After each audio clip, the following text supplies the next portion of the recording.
I am really pleased to have Darlene Lancer here. And welcome, Darlene. Thank you very much for having me. I think this is a great idea to have a summit on abuse. Yeah, and you have fabulous information. We're going to talk today about dealing with an abuser, which is probably why most people are listening right now. But we're going to talk about crucial information in dealing with an abuser and confronting abuse. Most victims respond to abuse in ways that sometimes make it worse, and they overlook the single most important thing that undermines their ability to stop that abuse and prevent it from damaging their self-esteem. So we're going to talk about valuable tips and strategies and resources. I'm really, really excited about this. So Darlene, tell us a little bit about what you're doing right now and what your practice is all about. Well, I see people individually, I see couples, and I coach people internationally. And I wrote Codependency for Dummies years ago, and I thought I'd be getting a lot of people who just had issues with codependency. And it was interesting that a lot of clients came to me because they were in relationships with narcissists. Mm-hmm. And so that expanded my practice, and I wrote a book about dealing with a narcissist. And underneath all of that codependency and allowing abuse and the effects of abuse is shame. Yes. Abuse is very shaming and damaging to our self-esteem. Right. And most people aren't even aware of it. So that led to a second book on conquering shame. And those are really important concepts, because often when you're in abuse, you can't see it and you're not sure what it's all about or why you're feeling bad about this relationship, but you sometimes you can't just pinpoint it. Sometimes you can, but sometimes you can't. But there are all different I was in an abusive kinds. relationship, yeah, and I Yeah. didn't even know it. So like we will talk about different types of abuse, such as gaslighting, triangulation, that sort of thing. But I know there's lots of different forms of abuse. Can you kind of give us an overview of some of the more common and then less common forms of abuse? Well, people are usually pretty easy to spot violence. Right. Physical abuse. Yeah. But a lot of people, if it's not physical abuse, they don't even recognize it. In fact, breaking your property, breaking your phone, things like that. Right. That's Yeah. considered physical abuse, even though it's not to your person. But abuse can take many forms, including some things that are maybe you wouldn't spot, such as withholding, attention, companionship, money, resources, affection, and manipulation. If you grew up in a family that one of your parents was manipulative, you won't recognize manipulation for what it is. It just feels familiar. Right. So I did a blog on manipulation, but also controlling behavior. If someone you're with dictates who you see, where you go, things like that. And that kind of includes like jealousy, like over abundant jealousy, jealousy to the point that they control you. Right. Yeah. Who were you with? What did you say? Yeah. And they start intimidating you and interrogating you. Right. Your friendships and your conversations. Yeah. And then, of course, more overt types of verbal abuse would be blaming, belittling you, criticizing you, judging, name calling, ordering you around, things like that, raging, especially narcissistic rage. That's just, the whole point is intimidation. And there are some people who won't physically hit you, but will act like they're hitting you or hit the wall next to you. Threatening. Yes. Yeah. Threatening behavior is intimidation, and that's abusive.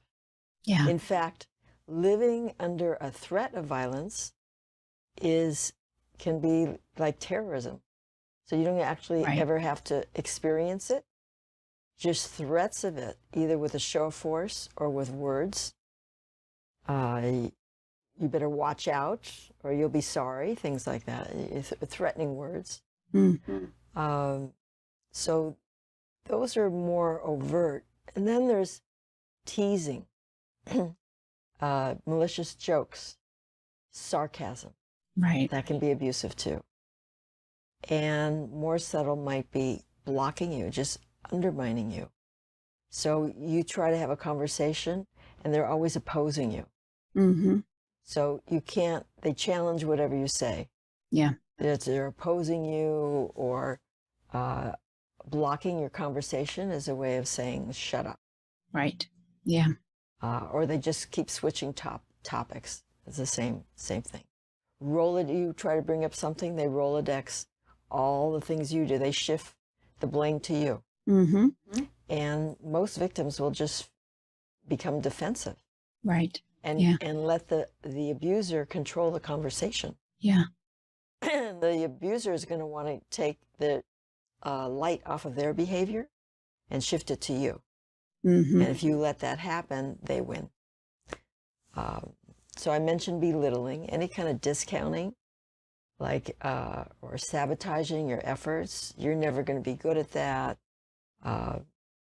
You know, that's foolish. That endeavor, that project, that job you want to take, or anything that minimizes or trivializes your feelings. Mm-hmm. You're too sensitive. Right. You're always getting emotional. Mm. Why are you so emotional? Things like that. When you're feeling hurt.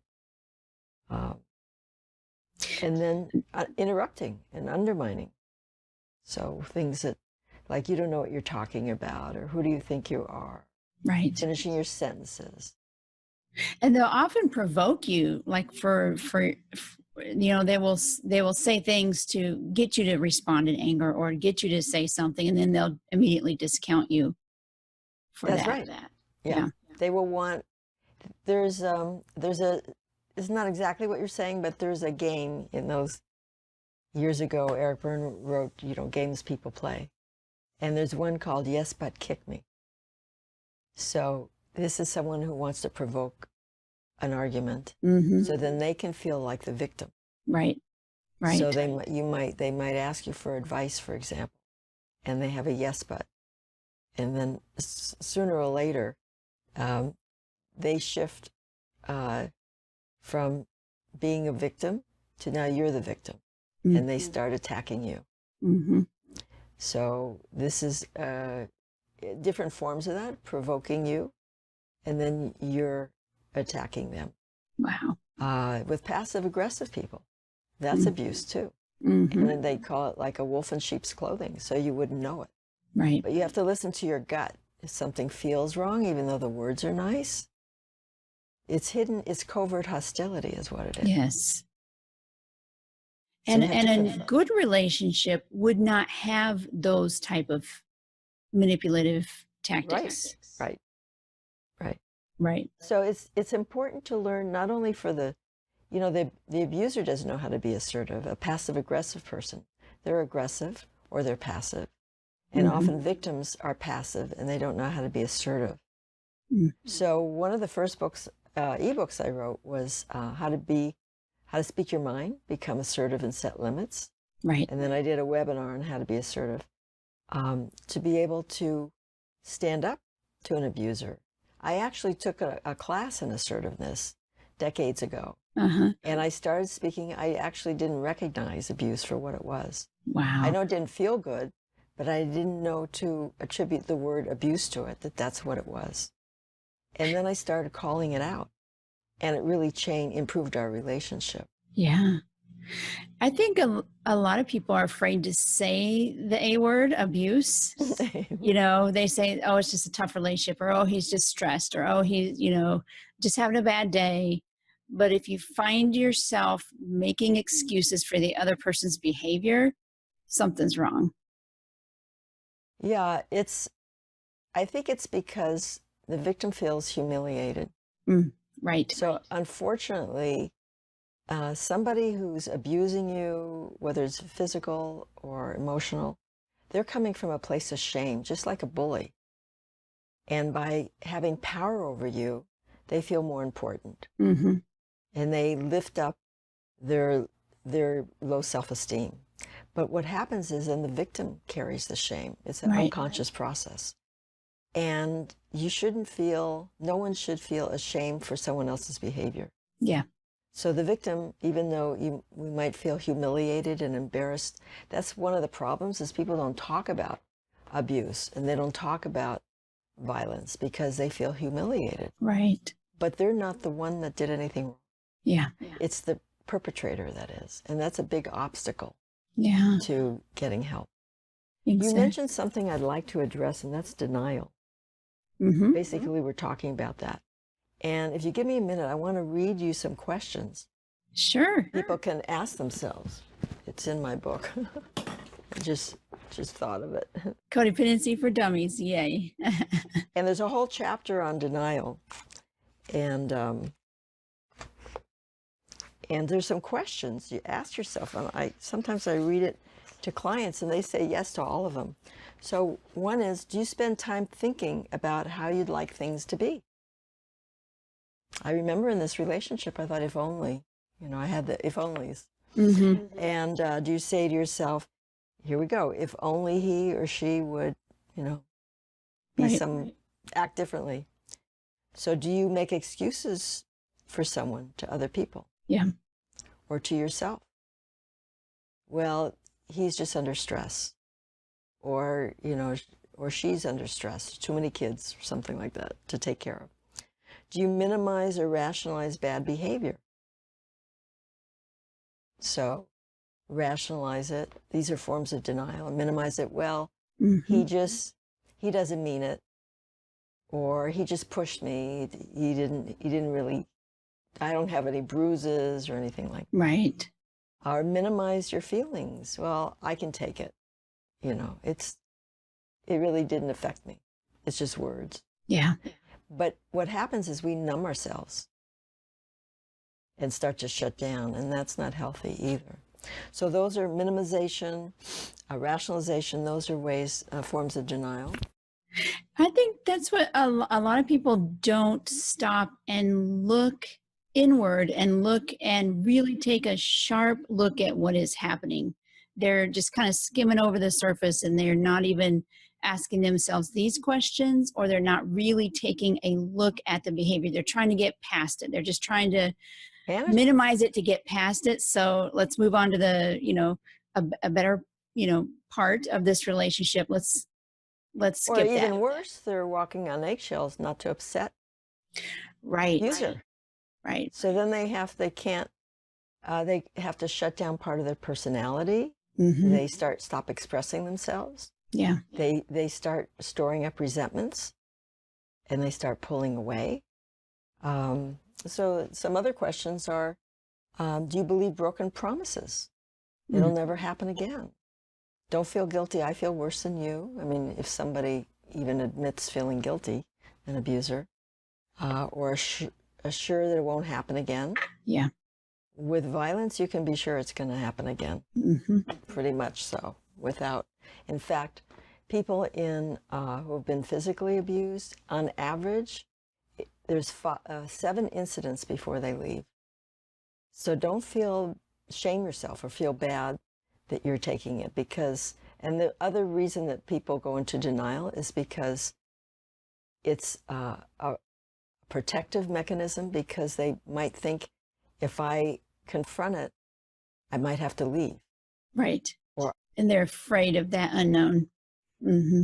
So it's better to not think about it, like an affair or something. I'm going to tell myself, rationalize it or excuse it, so I don't have to respond. Right. And people may not know how to respond. So that's why this webinar is really important. Yeah. But you need outside support when you're dealing with an abuser. Do you think the relationship or behavior will improve when something happens? Like when he gets a job, when she gets pregnant, or, when we move, things like that. Here's a big one. Do you continue to make concessions or change yourself? Right. Hoping that the relationship or the person's behavior will improve. So maybe if I'm just more loving, or maybe if I give him or her more sex, or whatever it might be. Mm-hmm. Make more money. You know, if I keep accommodating, which is one of the wrong ways to deal with abuse. Right. And lastly, I think you mentioned this is, do you cover up or not reveal to family and friends what's going on, or aspect of your relationship that embarrasses you? Right. So that's a red flag. If you're feeling you have to hide something, you're feeling ashamed, and there's no reason you feel it should be ashamed of what's going on. Yeah, because if we should never be ashamed of our relationships, right? And if you're hiding parts of your relationship from friends and family, there's something wrong with that. And you should never be ashamed for someone else's behavior. Right. Exactly. Exactly. You know. So now we know some of those forms of abuse, and we're going to call them abuse. We're just going to call them, those are abuse. You might not have recognized them until now. So what is the profile of an abuser? And if we're out in the world and let's say we're dating again after being in one of these relationships, how do you spot one so you don't get it back into that situation again? Usually you can tell pretty early on, but it can be obfuscated by someone who's very seductive. That could be a red flag. Or showering you with compliments or expensive restaurants, things like that. So one thing you want to look out for is control. So someone who won't compromise in terms of where you go, when you meet, wanting you to meet their schedule, drive to their area of where they live, things like. I'm talking about a man, for a woman, or it could be a woman who has to go to this restaurant, the most expensive restaurant or something. Right. But the profile of someone is that they're basically insecure. But you may not see that because they might act very overly confident and savoir-faire, and you won't know that right away. But in terms of dating, how they treat other people, how they treat the waitress, the waiter. Do they object to standing in line? Do they have the sense of entitlement? Are they rude to other people? Are they bad-mouthing their ex? Right. It's because then sooner or later they may do that to you. Someone who's distrustful. An abuser is basically distrustful underneath. And someone who's needy. So they have to have things their way. That's another way of being needy, not just help me. But if you are trying to rescue someone, that's not a good idea either. Exactly. The tables will change because they're going to want to control.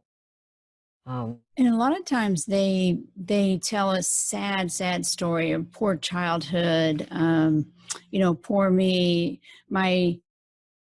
My boss fired me because it wasn't ever my fault. It's never their fault. Right, never taking responsibility, actually, yeah. Yeah. So that's, and then they rush things, right? They do that love bombing where, they are just the best boyfriend, in the entire world, and they're going way over the top, and you think you found, the love of your life finally, and it's way over the top. Yeah, if they don't have a circle of friends, but they might. You can't always tell by that. If they're blaming other people, they're acting like the victim. Right. You don't want to have love at first plight. You see someone who's really had a rough life and think that all these other women that were, the cause of their problems, that it's somehow going to be different with you. Right. That you're going to be the one now that's going to meet their needs and change things. So those are just some. And someone, like you said, rushes so they don't observe your boundaries. They want to move too quickly. Or they ask you invasive questions about your finances or or bring up sex too quickly, Right. or inappropriate conversations, things like that. Yeah. And so it's never a good reason to rush things just because this person says they're so in love with you and you're the one that, you know, they want to spend the rest of your life with. Still, you need to go at a reasonable pace and do your due diligence in checking this person out. Yeah. And if they really are, then they will wait for you and they will, you know, continue on. But narcissists and sociopaths can't do that for that long, right? They will Well, get you might, impatient. and might, if someone is lying to you, you won't know that right away. Mm-hmm. It's going to take some time Yeah. till you catch them in some lies. But, you know, I think maybe nowadays women, if they want an exclusive relationship, they may not be upfront about saying that because maybe they think it's too pushy or that it'll scare the man off or something. Right. But if that's what you want, you should speak up about it and ask for an exclusive when you're ready to have sex.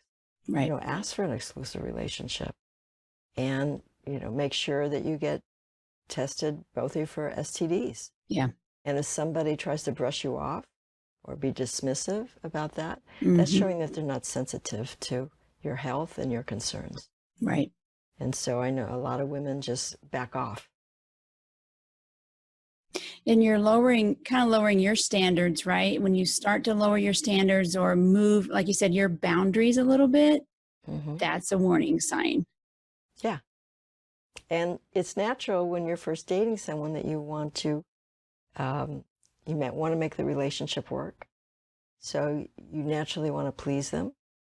But if you start feeling uncomfortable inside, you know, people who have been abused in childhood, like I said, you might not recognize manipulation. Well, if you've been verbally abused, you might not recognize it too. If you've been controlled, so or molested, so many times people confuse excitement with fear. So they're feeling this intensity and excitement about the date, but you have to ask yourself, am I anxious? Do I really feel comfortable with this person? Right. Because some of that is not just excitement, it's anxiety. And if you're anxious with someone, it's maybe replaying something from your past. And it's exciting, but that's a warning sign. Yeah. So really, you have to stay connected to your body. Yeah, exactly. And be clear about your physical boundaries and your emotional boundaries. So people will generally treat you the way you expect to be treated. So, and if they don't, you know, you haven't lost any. I mean, if they don't respect your boundaries and you say, you know, goodbye, you've gained, not lost. Right. Because you've avoided future pain. Probably saved, yes, a lot of heartache for yourself. So let's talk about some counterproductive ways to react to abuse. So we know we've talked about some of those forms of abuse. How do we sometimes react that's not in a healthy way? Well, I mentioned a few things, and it's natural, I think, or maybe not, maybe it would just be natural to me or a lot of women, but to try to appease someone. Yes. So if they're being, and then you want to like calm them down. So if someone's angry, it's like you want to calm them down, you just want to keep the peace. Maybe that's how you handled it in your family, or maybe that's how you witness one parent deal with an aggressive parent, to just try to keep the peace and be appeasing. And an abuser will see that as weakness. Just like a ferocious animal. They see your fear and weakness, then they're going to attack. Right. So it invites more control and abuse on their part. Wow. And then similarly, pleading is a sign of weakness. So particularly with narcissists, they have such disdain for weakness because they can't stand it in themselves. They want to be the one in power, have power over you. So they don't want to show any vulnerability, and they can't stand anyone else showing vulnerability Right. and weakness. So when you're like you're in initially in a relationship and you start to feel that, hey, you're down here and they're up here, or there is a misbalance of power, would that be another warning sign if you start Yeah. to,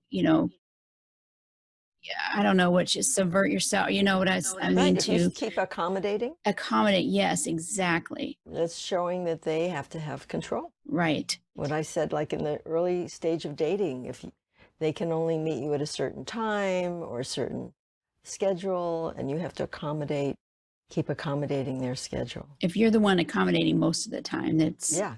I mean, there's give and take, obviously, right. but hopefully you can compromise. Mm-hmm. And it has to be a two-way street, Mm-hmm. right? For it to work. That's a sign how it's going to be.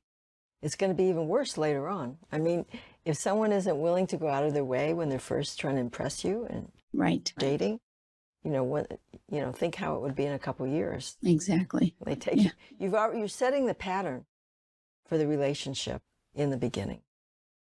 So set the right pattern, and if they are resistant to it, then that's not the person you need to be with. Yeah. Right. So then another way to deal with abuse is just to withdraw. That's another common thing. I'm just going to avoid and withdraw Mm-hmm. and not say anything. That might be a good temporary tactic, but particularly if it's part of setting a boundary. Mm-hmm. If you don't stop, I'm going to withdraw. But just to withdraw doesn't deal with the abuse. It's just like a Band-Aid.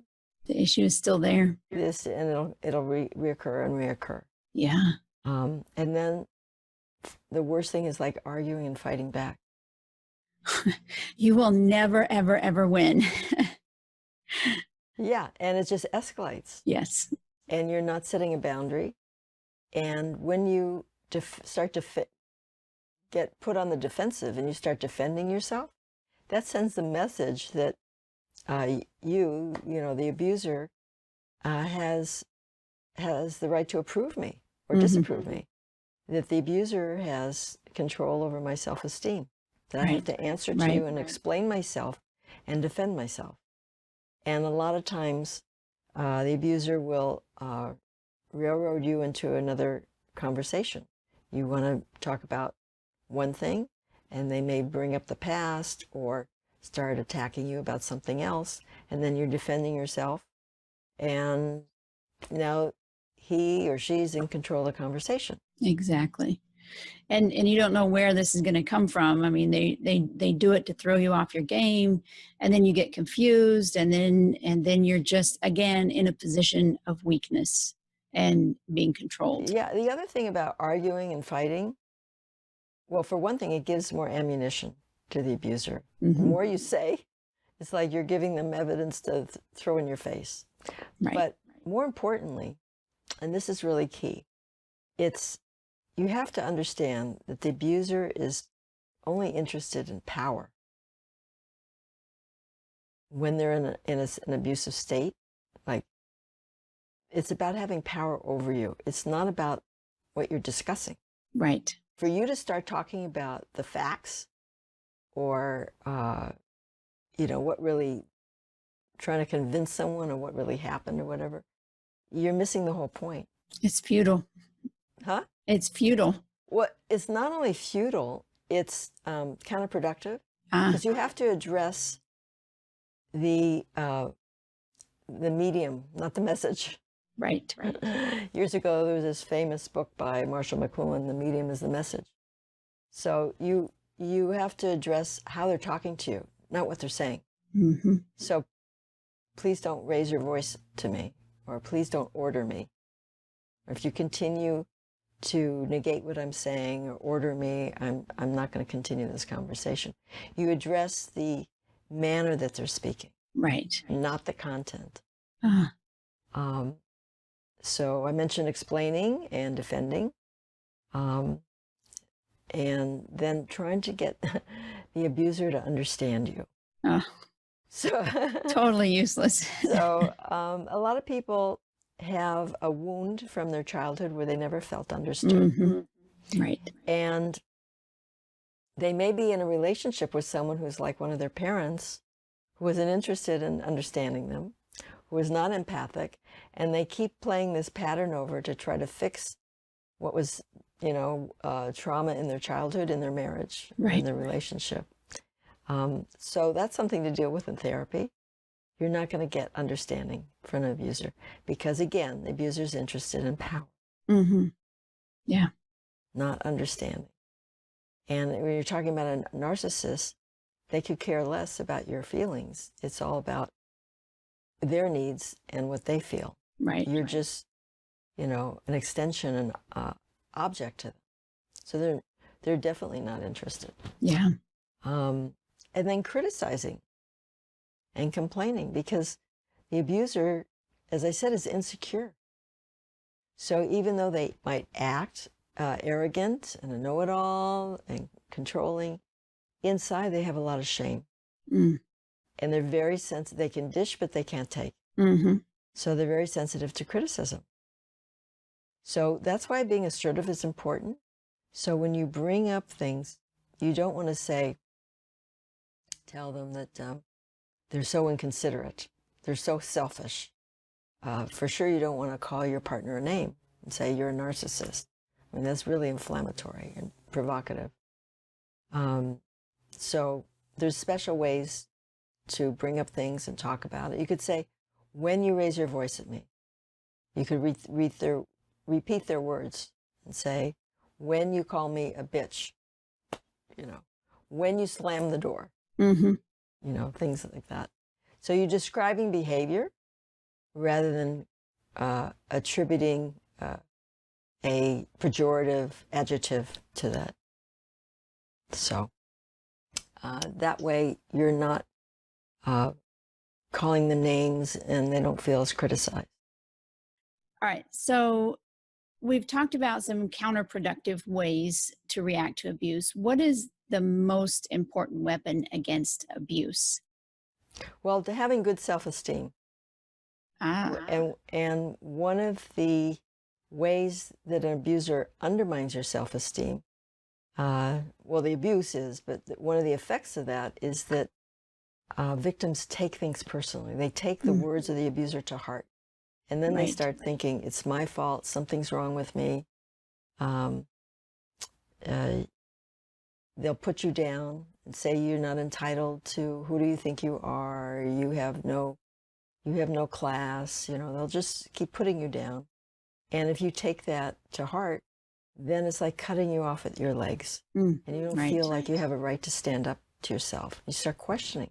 You start doubting your perceptions. Did this really happen?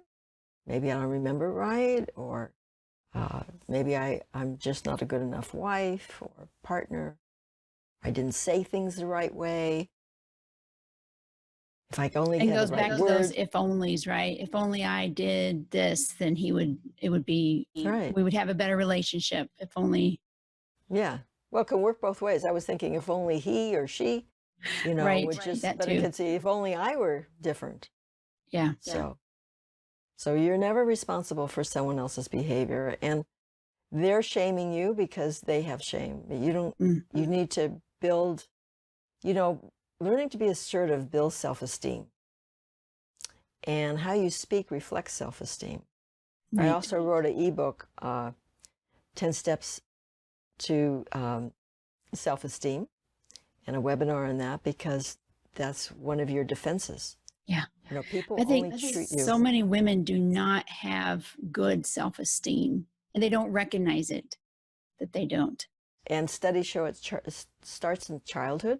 There's evidence of that around 9 years old in young girls. That's a whole other conversation. Yeah. But self-blame is one of the counterproductive things, blaming yourself. And one other thing I didn't mention is threatening. So you don't want to make up empty threats. If you do that again, I'll leave, until you really mean it. Right. So otherwise, you become like the boy that cried wolf. And if you don't carry out a consequence, you invite more abuse. Right. So take baby steps when you're setting boundaries. Make Yeah. sure you can live with them. Well, that's great information. So the most important weapon against abuse is self-esteem. So that's a really good lesson for all of us to boost our self-esteem and work on that no matter what stage you're in. But what is the best plan to confront abuse? Or is it a good idea to confront abuse? Well, there are different ways to do it. Sometimes you can just use humor, or you can be direct about it. But being assertive is really important, to be assertive. Mm-hmm. So you have to know that what you want, what's your bottom line, and what are you willing to tolerate or not tolerate. And then I suggest writing out scripts. I have some in my books and my webinar, so that you're prepared, practice it. And so you could say it calmly, not to do it in anger. Mm-hmm. The thing is, when things are calm, then the victim doesn't want to bring up anything. Right. They don't want to rock the boat. But that's the time that actually you can. There's the cycle of violence. There's an arc where there's a build-up period, and people usually, even with emotional abuse, sometimes it's just out of the blue, but sometimes there's a tension build-up and then a lashing out, and then maybe there's a period of remorse. So the time to set a boundary might be really early on, not when it's already, the person is already raging at you. Right. Then you can't have a conversation. You're right. Then you might exactly. just say, stop it. If you don't stop, I'm leaving. Mm-hmm. So I don't like it when you criticize me. Please stop. And think about it ahead of time. What consequences can you live with? I remember one time I was being abused in a car, verbally abused, and I just got out of the car, said, pull over, and got out of the car. That had a huge impact, because an abuser will believe what you do. Victims usually believe the words of the abuser, but an abuser will believe your actions. Actions speak louder than words. Yeah. So if you walk out of a room, you leave a restaurant, take your own car, things like that. Wow. You might want to take your own car to events if you think it's going to turn out ugly. Exactly. The person's going to be drinking or something like that. Yeah, and you never know. So another thing you can do is agree to part of it. Like, you didn't have dinner ready on time, and what kind of wife are you? You just said, yeah, I didn't have it ready on time. Do you still want to eat it? So you want to be educative in your approach. And I explain this in dealing with a narcissist and difficult people. So you want to, I can't go into we don't have time to go into it all, but you want to describe what happened and the behavior you want and how it's going to benefit the abuser if they change their behavior. So give us an example. What would that sound like? So when you put me down and belittle me like that, my loving feelings go away. And I just don't feel like having sex with you. Mm-hmm. But when you spend time with me and ask me about my day, I feel closer to you. And then I'm happy to, go to the ball game with you. Whatever, you have to think about what it is they want. Right. Whether they want you to entertain for them, have sex with them, or cook for, it's going to be different in every case. Right. So where's your leverage? And I have scripts, and I explain all of this in my book. Yeah. Dealing with a narcissist. That's fascinating, because you have to really think of these things in advance. You have to be prepared. You have to, think through some scenarios and really plan for standing up for yourself, for having healthy interactions and being calm, right? When things like this happen. So yeah, that's really good information. Well, Darlene, this has been fascinating. Any last words? And then also tell us where people can find more out about you. Okay. First of all, my website is whatiscodependency.com, and there's links to talks in my YouTube channel, Facebook, audio recordings, tons of blogs. You can sign up for my monthly blog there, or my newsletter, and I mean my mailing list. And there's links to all my books there. And I guess, it's our relationship with ourselves is a template for our relationship with others. Mm. So the more that we can love ourselves and build our own self-esteem and watch how we talk to ourselves, when we stop blaming and shaming ourselves, we won't allow other people to do it. Right. So I guess that's my parting words. I love it. I love it. Thank you so much for coming here and sharing your wisdom and giving us insight and giving us tools for our tool belt to help ourselves through or after these relationships. I really appreciate it, Darlene. Well, thank you. It's been a pleasure, and I'm glad to share it with your audience. I hope it's helpful.